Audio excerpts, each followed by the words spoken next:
ओम गणेशाय नमः। भक्तों, आज आप सभी श्रवण करेंगे भादवा चौथ माता की व्रत कथा।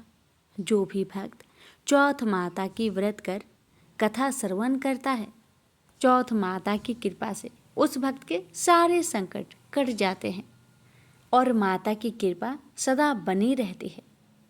इस व्रत से घर में लक्ष्मी का वास होता है और अन्य धन की कमी कभी नहीं होती। भक्तों, इतना ही नहीं, जो भी भक्त मन में कोई सच्ची इच्छा लेकर व्रत कर कथा श्रवण करता है, माता उसकी सभी मनोकामना को पूर्ण करती है। तो इस व्रत से 7 जन्मों तक का पुण्य फल मिलता है और अगले जन्म में भी सुखी जीवन का आशीर्वाद मिलता है। इसलिए अपने जीवन की मंगल कामना को करते हुए, अपने मन की इच्छा माता के सामने रखते हुए आइए आज की इस दिव्य कथा का श्रवण करें। हे चौथ माता, हे गणेश जी भगवान, जो भी इस कथा को श्रद्धा पूर्वक पूरा सुने, उसकी सभी मनोकामना को पूर्ण करे। जय श्री गणेश चौथ माता की जय। एक नगर में एक बूढ़ी माँ रहती थी। वह अपने बेटे की सलामती के लिए 12 महीनों की चौथ का व्रत करती थी। हर चौथ को पंसारे से थोड़ा सा गुड़ और घी लाकर 4 लड्डू बनाती, एक बेटे को देती, एक से पूजा करती, एक हथकार के लिए निकालती और एक चांद उगने पर खुद खा लेती थी। एक बार उसका बेटा ताई से मिलने गया। ताई ने बैसाखी चौथ का व्रत रखा था। ताई से पूछा, माँ तो 12 चौथ करती है। ताई बोली, तेरी माँ तेरी कमाई से तरमाल खाने के लिए 12 चौथ करती है। तू परदेश जाए तो वह एक भी चौथ नहीं करेगी। लड़के को लगा ताई सच कह रही है। घर आकर माँ से कहा, मैं परदेश जा रहा हूँ, यहाँ तू मेरी कमाई खाने पीने में ही उड़ा देती है। माँ ने समझाकर रोकना चाहा, पर बेटा नहीं माना। माँ ने उसे साथ ले जाने के लिए चौथ माता के आंखें दिए और कहा, मुसीबत में ये आंखें तेरी मदद करेगी। वह आंखें लेकर रवाना हो गया। घूमते हुए एक नगर में पहुंचा। उसने देखा एक बूढ़ी माँ रोते जा रही थी और पुआ बनाते जा रही थी। उसने कारण पूछा तो बूढ़ी माई ने कहा, बेटा, इस नगर की पहाड़ी पर एक दैत्य रहता है। पहले वह नगर में आकर कई लोगों को खाने के लिए मार देता था। अब राजा हर घर से एक आदमी दैत्य के पास भेजता है और आज मेरे बेटे की बारी है, इसलिए रो रही हूँ और उसी के लिए पुए बना रही हूँ। वह बोला, तू पुए मुझे खिला दे, तेरे बेटे की जगह मैं चला जाता हूँ। बूढ़ी माँ ने खीर पुए उसे खिला दिए। खा पीकर वह सो गया। रात को राजा के सैनिक आए तो बूढ़ी माँ ने उसे भेज दिया। दैत्य के सामने पहुँचने पर उसने चौथ माता के आंखें दैत्य की तरफ फेंककर कहा, हे चौथ माता, यदि मेरी माँ मेरी सलामती के लिए व्रत करती है तो दैत्य का सिर कटकर गिर जाए। तुरंत दैत्य का सिर कटकर गिर गया। लड़का वापस आ गया। राजा ने उसे उपहार देकर विदा किया। चलते हुए एक दूसरे राजा के नगर में पहुंचा। इस राज्य में आवा तभी पकता था जब एक इंसान की बलि दी जाती थी। सिपाहियों ने उसे पकड़कर आवे में चुन दिया। लड़के ने आंखें आवे में डाले और कहा, हे चौथ माता, यदि मेरी माँ मेरी सलामती के लिए व्रत करती है तो आवा मेरी बलि लिए बिना ही झट से पक जाए। आवा तुरंत पक गया। आवे में से मिट्टी की जगह सोने चांदी के बर्तन निकले। अंदर से लड़का बोला, बर्तन धीरे धीरे निकालना, मुझे लग न जाए। राजा ने उसे निकलवाया और पूछा, इस आवे से तुम बच कैसे गए? लड़के ने बताया कि उसकी माँ चौथ माता का व्रत करती है, व्रत के कारण ही वह बच पाया है। राजा को विश्वास नहीं हुआ।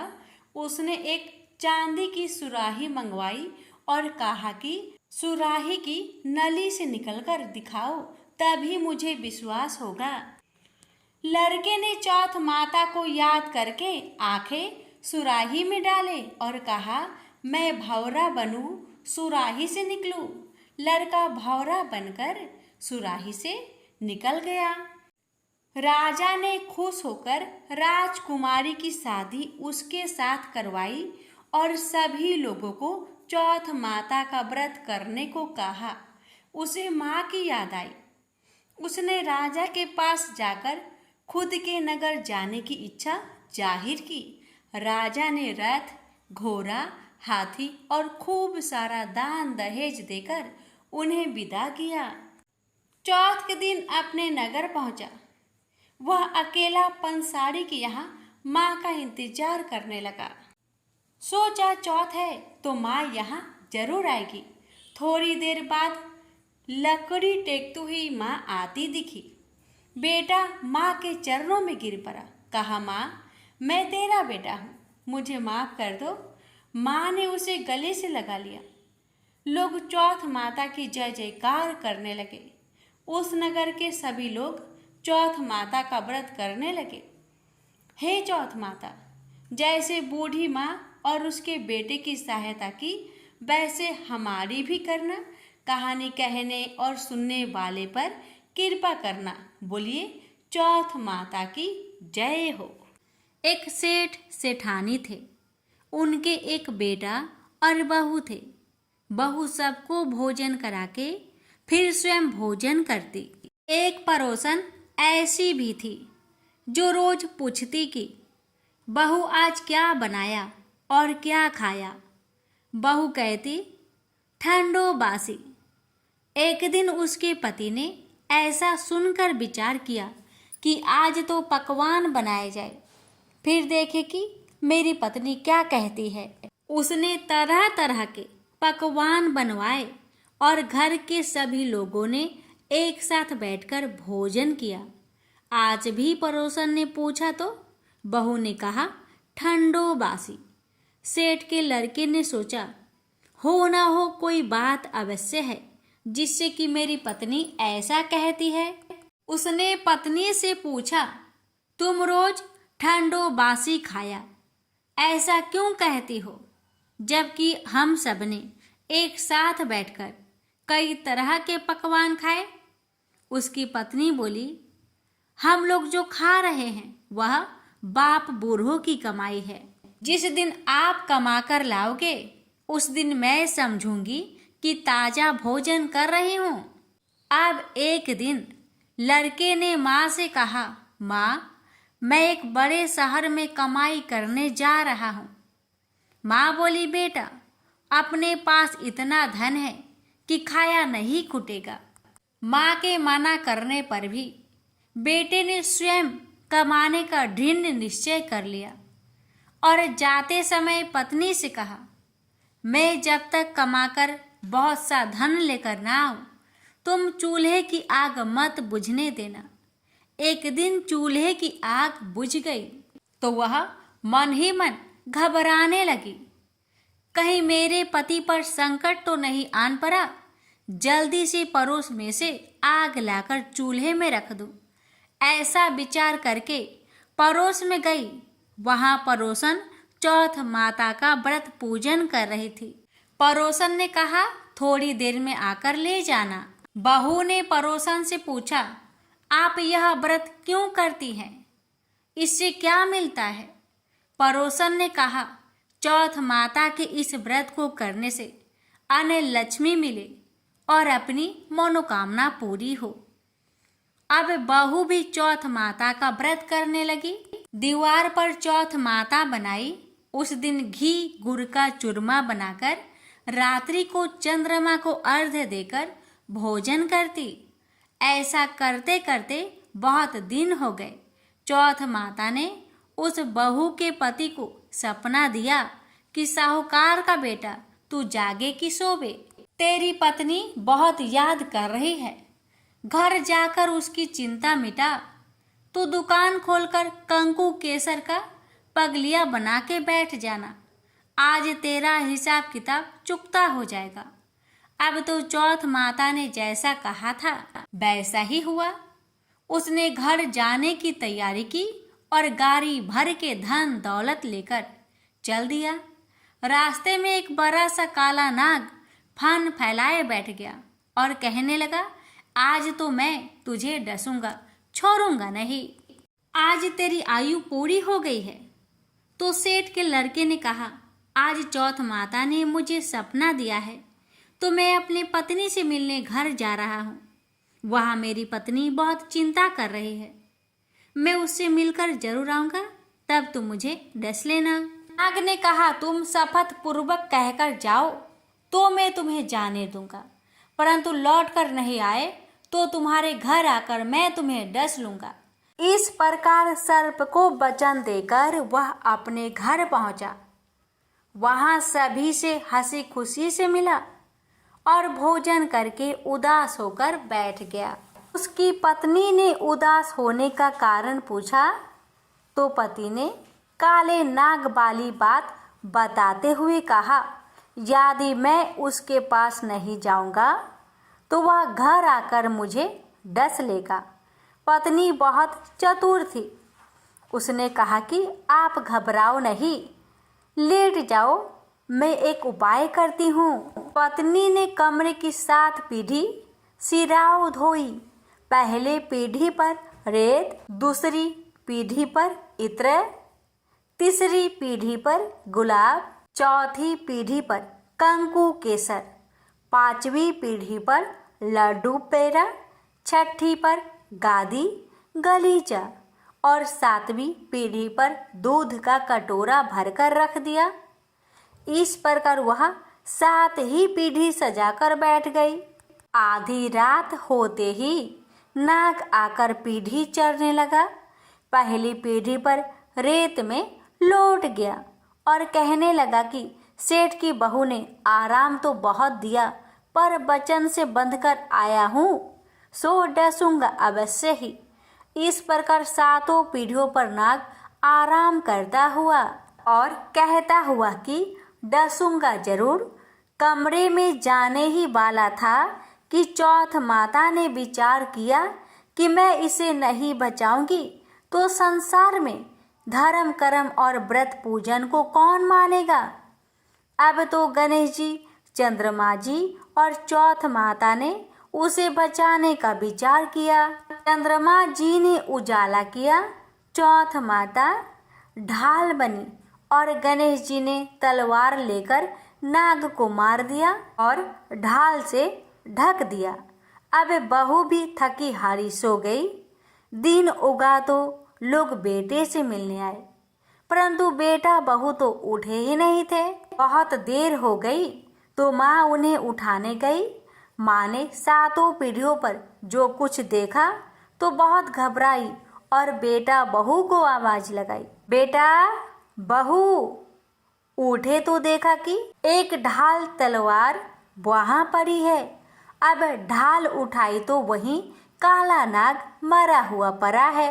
बेटा बहू ने सोचा कि आज तो धर्म कर्म ही आड़े आए हैं, जो भगवान गणेश जी और चौथ माता ने अपनी रक्षा की है। हे चौथ माता, आपने जैसी सेठ के बेटे बहू की रक्षा की वैसी ही रक्षा सबकी करना। प्रेम से बोलिए, चौथ माता की जय हो, गणेश भगवान जी की जय हो। एक समय की बात है, एक भाई बहन रहते थे। बहन का नियम था कि वह अपने भाई का चेहरा देखे ही खाना खाती थी। हर रोज सुबह उठती थी और जल्दी जल्दी घर का सारा काम काज करके अपने भाई का मुख देखने के लिए उसके घर से निकल जाती। एक दिन रास्ते में एक पीपल पेड़ के नीचे गणेश जी की मूर्ति रखी हुई थी। उसने भगवान के सामने हाथ जोड़कर कहा कि मेरे जैसा अमर सुहाग और मेरे जैसा अमर पिहर सबको दीजिए। यह कहकर वह आगे बढ़ जाया करती थी। हर दिन का उसका यही नियम था। जंगल के झाड़ियों के कांटे उसके पैरों में चुभा करते थे। एक दिन बहन भाई के घर पहुंची और भाई का मुख देखकर बैठ गई। तो भाभी ने पूछा, पैरों में क्या हो गया है ननद जी? यह सुनकर उसने भाभी को जवाब दिया कि रास्ते में जंगल की झाड़ियों से गिरे हुए कांटे मेरे पाँव में चुभ जाते हैं।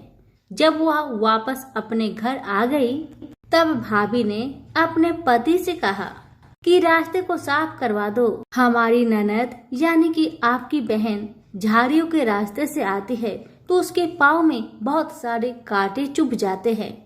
पत्नी की इतना बात सुनते ही भाई तुरंत उठा और हाथों में कुल्हाड़ी लेकर सारी झाड़ियों को काटकर रास्ता साफ कर दिया। और इसी कारण से गणेश जी का स्थान भी वहां से हट गया। यह देखकर भगवान गुस्सा हो गए और उसके भाई के प्राण को हर लिए। लोग अंतिम संस्कार के लिए जब भाई को ले जा रहे थे तब उसकी भाभी रोती हुई लोगों से कही, थोड़ी देर रुक जाओ, उसकी बहन आने वाली है। वह अपने भाई का मुख देखे बिना नहीं रह सकती। उसका यह हर दिन का नियम है। तब लोगों ने कहा, आज तो देख लेगी पर कल कैसे देखेगी? रोज के दिन की तरह बहन अपने भाई का मुख देखने के लिए जंगल में निकल दी। जब जंगल में उसने देखा कि सारा रास्ता साफ किया हुआ है तब वह आगे बढ़ी तो उसने देखा कि सिद्धि विनायक को भी वहां से हटा दिया गया है। तब उसने जाने से पहले गणेश जी को एक अच्छे स्थान पर रखकर उन्हें स्थान दिया और हाथ जोड़कर बोली, हे गणेश महाराज, मेरे जैसा अमर सुहाग और मेरे जैसा अमर पिहर सबको देना। और फिर इतना कहकर आगे निकल गई। लड़की की बात सुनकर भगवान गणेश सोच में पड़ गए, अगर मैं इसका नहीं सुना तो मुझे कौन मानेगा, हमें कौन पूजेगा? तब सिद्धि विनायक ने उसे पीछे से आवाज दिया कि बेटी, इस खेजड़ी की 7 पत्तियां ले जा और उसे कच्चे दूध में घोलकर भाई के ऊपर छींटा मार देना, वह उठकर बैठ जाएगा। यह सुनकर जब बहन पीछे मुड़ी तो उसने देखा कि वहां तो कोई नहीं है, लेकिन फिर भी उसके दिल से आवाज आई, जो मैंने सुना वैसे ही करती हूँ, देखा जाए क्या होता है। इतना सोचकर वह 7 खेजड़ी की पत्तियां लेकर अपने भाई के घर पहुंची। उसने देखा वहां कई लोग बैठे हुए हैं। भाभी बैठी रो रही है और पास में ही भाई का लाश रखा हुआ है। तब उसे रास्ते में जो आवाज सुनाई दी थी वही बात याद आई और उसने वैसा ही किया जैसे उसने सुना था। उसने खेजड़ी की 7 पत्तियों को बताए हुए नियम के तहत भाई के ऊपर इस्तेमाल किया। तब उसका भाई उठकर बैठ गया। भाई बोला बहन से, मुझे तो बहुत ही गहरी नींद आ गई थी। तब बहन बोली, यह नींद किसी दुश्मन को भी ना आए, और उसने सारी बात अपने भाई को बता दी। हे गणेश महाराज, जैसे आपने उस बहन की सुनी वैसे ही कहानी कहने वाले, हुक्कारे भरने वाले सभी की परिवार की सुनना और सभी के परिवार की रक्षा करना। सभी प्रेम से बोलिए गणेश महाराज की जय हो। अब सुनिए चौथ माता जी की आरती। ओम जय श्री चौथ मैया, बोलो जय श्री चौथ मैया। सच्चे मन से सुमिरे सब दुख दूर भैया। ओम जय श्री चौथ मैया। ऊंचे पर्वत मंदिर शोभाती भारी, देखत रूप मनोहर असुरन भयकारी। ओम जय श्री चौथ मैया। महासिंगार सुहावन ऊपर छत्र फिरे, सिंह की सवारी सोहे, कर में खड़क धरे। ओम जय श्री चौथ मैया। बाजत नौबत द्वारे, अरु मृदंग डेरू। 64 जोगन नाचत, नित्य करे भैरू। ओम जय श्री चौथ मैया। बरे बरे बलशाली, तेरा ध्यान धरे। ऋषि मुनि नर देवा, चरणों आन परे। ओम जय श्री चौथ मैया। चौथे माता की आरती, जो कोई सुहागन गावे। बढ़ते सुहाग की लाली, सुख संपत्ति पावे। ओम जय श्री चौथ मैया। आज सुनिए गणेश जी की आरती। जय गणेश जय गणेश जय गणेश देवा। माता जाकी पार्वती पिता महादेवा। एक दंत दयावंत, 4 भुजाधारी। माथे सिंदूर सोहे, मूस की सवारी। जय गणेश जय गणेश जय गणेश देवा। माता जाकी पार्वती पिता महादेवा। पान चढ़े फल चढ़े और चढ़े मेवा। लड्डुअन का भोग लगे, संत करे सेवा। जय गणेश जय गणेश जय गणेश देवा। माता जाकी पार्वती पिता महादेवा। अंधन को आँख देते, ओढ़िन को काया। बाझन को पुत्र देते, निर्धन को माया। जय गणेश जय गणेश जय गणेश देवा। माता जाकी पार्वती पिता महादेवा। सूर्य श्याम शरण आए, सफल कीजिए सेवा। माता जाकी पार्वती पिता महादेवा। जय गणेश जय गणेश जय गणेश देवा। माता जाकी पार्वती पिता महादेवा। दीनन की लाज रखो, शंभु सुतेकारी। कामना को पूर्ण करो, जाओ भलिहारी। जय गणेश जय गणेश जय गणेश देवा। माता जाकी पार्वती पिता महादेवा। प्रेम से बोलिए गणेश भगवान की जय। हे भगवान, हे चौथ माता, अपने सभी भक्तों की सभी मनोकामना को पूर्ण करना, सभी कष्टों को दूर करना, और हम जो आपकी कथा सुना रहे हैं, हम पर भी अपनी कृपा सदा बनाए रखना। प्रेम से बोलिए चौथ मैया की जय, गणेश भगवान की जय।